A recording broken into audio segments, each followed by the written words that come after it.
kasi yung connection nito mga kalikot. Meron isang wire dito papunta rito, tapos nakakonekta yan dito sa power supply. Ito power supply nyan galing dito 5 volts, tapos yung board na ganito papunta naman dito yan, tapos maglo-looping na lang ito papunta rito. Okay.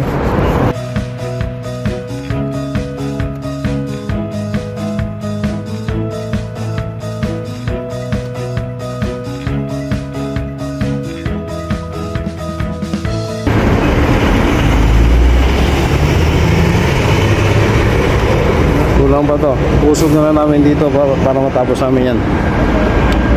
Ito, malapit na matapos mga kalikot.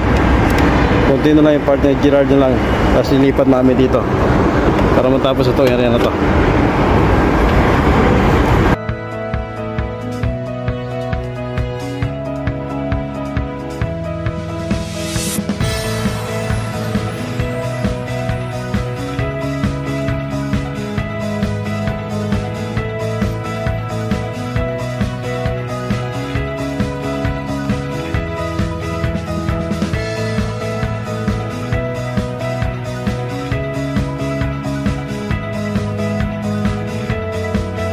Yung mga kalikot, tapos na namin ikabit lahat ng panel. Susuplayan ko na lang mamaya yan. Pinasok ko na yung supply doon sa loob. So, pupunta ako sa ilalim para supplyan yan. Mamaya mga kalikot, makita natin kung paano yung gumagana. Yan, nililinis na lang ni Gerald dyan, tapos susuplayan ko na mamaya.